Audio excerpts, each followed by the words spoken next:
Good morning, dear students of 4th class. So, today we read the chapter 7 of Value Education, an act of generosity. Generosity क्या होती है? उदारता. ठीक है, उदारता क्या होता है? जब हम किसी का भला करते हैं उसको बोलते हैं उदारता. ठीक है. The true value of a person is discovered when he starts giving and not taking. ठीक है. सबसे अच्छा जो होता है हमारे में, अच्छे संस्कार जो होते हैं, वैल्यू होते हैं एक आदमी, वो क्या होते हैं, कैसे पता चलते हैं? जब हम हमेशा देने के लिए हमेशा आगे हाथ बढ़ाते हैं, लेने के लिए नहीं, तब वो सबसे अच्छी वैल्यू होती है, सबसे अच्छे संस्कार होते हैं एक आदमी के. There is only one slice left of your favorite cake. You pick it up to eat it. Just then you observe that your younger sister, the maid's daughter, and your pet dog are looking at your picking up the cake. What do you do? ठीक है, आपका जो favourite cake है उसका सिर्फ एक slice बचा है. आपने उसे उठाया और खा लिया, लेकिन तभी आपने देखा कि आपकी छोटी बहन, एक आपकी नौकरानी की जो बेटी है, और जो आपके घर का कुत्ता है, जो पालतू कुत्ता है, वो आपको देख रहा है केक को उठाते हुए. What do you do? आपने उठाया ही था खाने के लिए. ठीक है, व्हाट डू यू डू, तो आप क्या करेंगे? Look away and eat the cake. दूसरी तरफ देखेंगे और खा जाएंगे. Smile and divide the cake into 4 portions. या मुस्कुराएंगे और केक को 4 हिस्सों में डिवाइड करेंगे.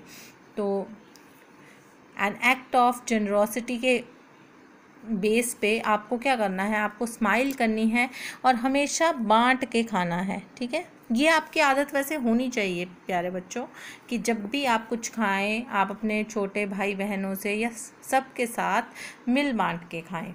Read this story to understand how generosity is not only in giving but also in receiving. तो इस कहानी को पढ़ के हम देखेंगे कि उदारता जो है देने के लिए नहीं है, बल्कि कई बार हमें वापस भी मिल जाती है उदारता. Giving and receiving. गिविंग देना और रिसीविंग लेना.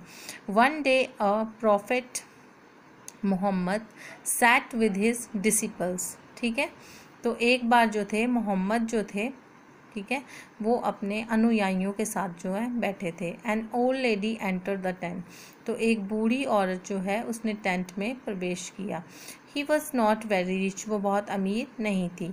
She had carefully saved some money to buy a basket of grapes to give as a gift to the prophet. ठीक है, तो उसने ध्यान से कुछ पैसे जमा किए थे और उससे उसने एक टोकरी, अंगूरों की टोकरी खरीदी थी, क्योंकि वो उन्हें ध्यान देना चाहती थी. प्रॉफिट होते हैं ज्ञानी हो गए या संत बोल सकते हैं इनको. ठीक है, उनको वो गिफ्ट में देना चाहती थी एक टोकरी अंगूरों की.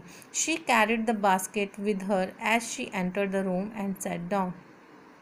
उसने उस टोकरी को अपने साथ लाई थी और जब उसने कमरे में प्रवेश किया और सेट डाउन, वहाँ बैठ गई. The profit asked the old lady.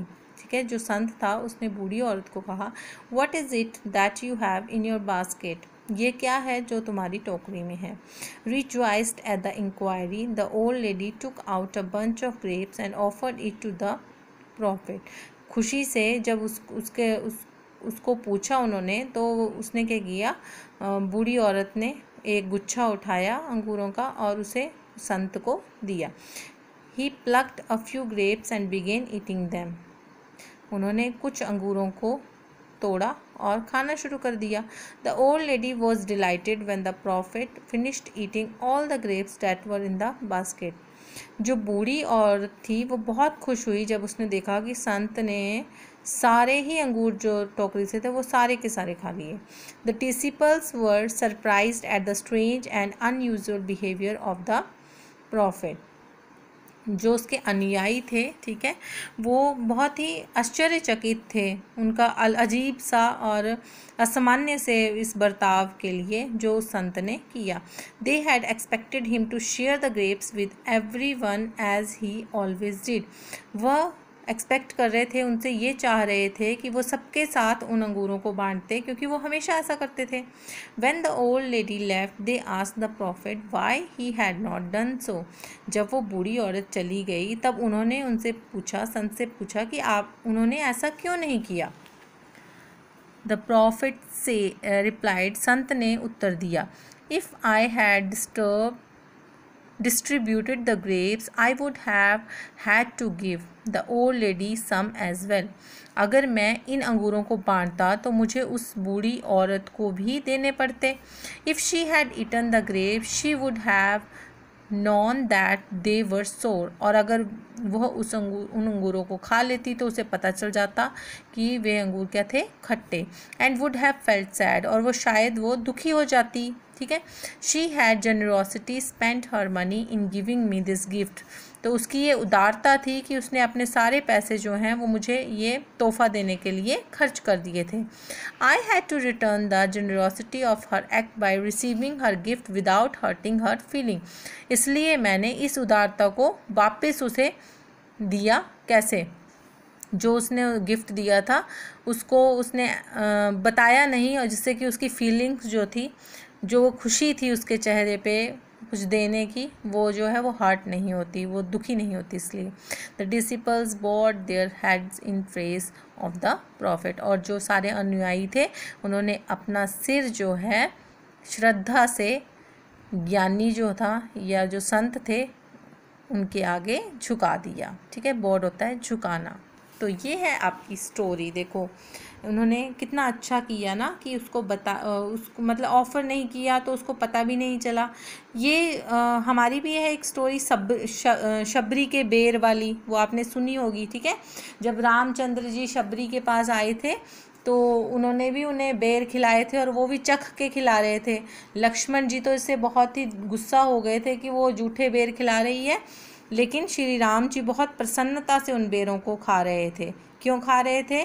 क्योंकि उन्हें पता था कि वो बहुत ही श्रद्धा से प्यार से खिला रही है. और वो क्यों चख रही थी?